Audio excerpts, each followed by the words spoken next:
two prominent GOP senators say, well, if he wants to get rid of the AG, we'll help him get a new one, but let's wait until after the midterms. That is not something you would have ever heard John McCain say. I was proud to see Ben Sasse take issue with that. That was very John McCain-like. We need people like John McCain now more than ever. I want to ask you about your party when it comes to accusations of hacking. Senator Bill Nelson, Democrat of Florida, has been under scrutiny for his claims Russians hacked the Florida electoral systems. There's no evidence of that we have seen. The DNC this week said that it had been hacked when it was really just a test by a state organization. Are some Democrats being too careless in public about accusations of hacking sensitive national security matters? Well, look, I think that everyone is really on razor's edge right now, wondering, is the other shoe going to fall in terms of Russian intervention in the midterms? It is certainly our expectation from the top intelligence officers of the country on down that the Russians never stopped interfering, at least not on social media, that they certainly, according to Microsoft and Facebook, are at it once again. So I think all of us are really on a hair's edge here. And we see all the steps the administration should be taking but are not, and are trying to sound the alarm.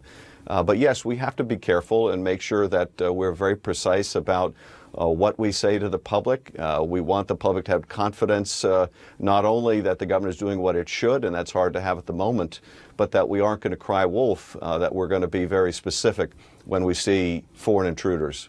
Democratic Congressman Adam Schiff of California, thank you so much for your time, sir. We appreciate it. Thanks, Jake. It's a rare thing in Washington. Joining me now, CNN historian Douglas Brinkley and former advisor to Senator John McCain, Mark McKinnon. Thanks so much to both of you for joining us. Mark, let me start with you. You worked very closely with McCain. You served as his senior media advisor for much of his run for president in 2008. There's a moment that you recently wrote about in the Daily Beast when he turned to you, he bent over, and you realized he needed help. Thanks, Jake. First of all, my hat's off to Senator McCain and the McCain family. There were so many powerful moments. It was, such an honor to spend any time around Senator McCain. But one of the first times I was out with him was when his campaign had kind of collapsed, and there were just a few of us that stuck around as volunteers, and I think it was up in New Hampshire. So I was doing every role. I was press guy, I was travel aide, what have you. And when I went to go with him, whoever was with him before me gave me a black bag, and I didn't really understand what that was for. And I looked in it, and I saw that there were some grooming tools, like a hairbrush, and I still didn't really get it until we got to the event, and the van pulled up so that we could get out on the side of the van where the crowd couldn't see us. And then Senator McCain, this decorated war hero, comes over to me and bends over in supplication. And I realized at that moment that he couldn't raise his arms above his shoulder to comb his hair because his arms had been broken so many times as a POW, as a prisoner of war. And I mean, just to see the humility of that moment of this war hero. And so he turns to go into the crowd, and I just turned away and started weeping. It was so powerful. And Doug, let me ask you, this is a man who famously did not become president twice.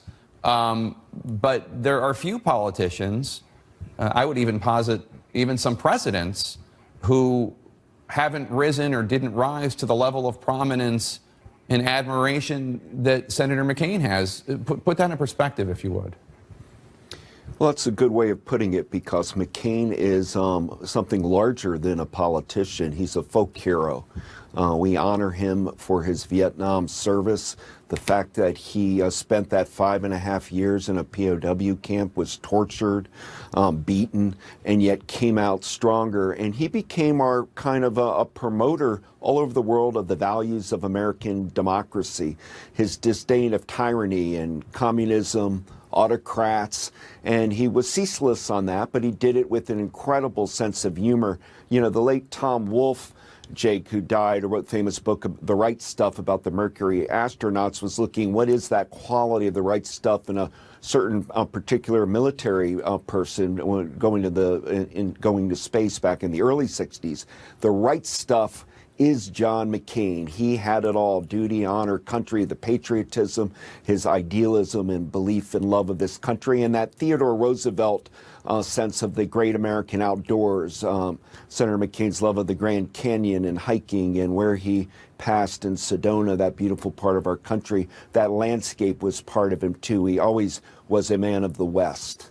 And Mark, when you signed up to help John McCain run for president in 2007, 2008, there was a caveat with your service. You told him that if he won the nomination and Barack Obama won the nomination, you didn't want to work against Barack Obama. Ultimately, both men won the nomination. And you said you didn't want to be the tip of the spear attacking Obama. What happened when you went to McCain and said, okay, I got to go? Well, it was an unusual arrangement. When Senator McCain asked me to work on the campaign, and of course I was honored to do that. But I had met Senator Obama, and I thought his candidacy was going to be good for the country. I disagreed with a lot of his politics and was 100% for McCain. But I told McCain that if they were both nominated, that I would feel uncomfortable in that position, didn't think I'd be the right person to do it anyway. And McCain kind of said, yeah, okay, whatever, because nobody really thought that was going to happen at the time, particularly with Obama. So I wrote it in a memo to memorialize it, just to make sure, because I thought he'd probably forget about it, and also to pin my own wings to the wall, because I thought I'd probably chicken out if McCain won the nomination. But sure enough, it happened, and so I walked in with the memo to Senator McCain, and he turned to me, and he kind of shook his head, and he goes out, and he grabbed me and hugged me, and he said, listen, McKinnon, I appreciate you helping me get where I am today, but it would be very un-McCain-like not to keep your word. God bless you and good luck. That's remarkable. Doug, as we mentioned earlier, Senator McCain, he's been planning his own funeral services over the last year. He requested Presidents Bush and Obama, the two men who prevented him from being president, they're going to eulogize him. Does this surprise you, or is this perfectly keeping in character? And put it in the context also of McCain making it clear that he does not want the current president to attend. Oh, by all means, John McCain really had one big request, and that's that Donald Trump doesn't show up at his funeral. He had really no respect or liking for President Trump. They're very different personalities, but the straw that broke the camel's back was Helsinki for John McCain, an arch Cold Warrior and turned great skeptic of Putin, to watch Donald Trump grovel to Vladimir Putin in Helsinki. I mean, that was unacceptable to John McCain. But you know, Gerald Ford had Jimmy Carter give his eulogy. This happens. But what the point is that McCain respected George W. Bush and Barack Obama in the end. He was a bipartisan man in spirit. McCain, at his wedding to Cindy, he had William Cohen, the Republican from Maine, and Gary Hart, the senator from Colorado, as his groomsmen. So it's part and parcel with his believing that he knew how to pick who were the best and the brightest in America, and that includes Obama and Bush, and it's fitting that they'll be there at the memorial services.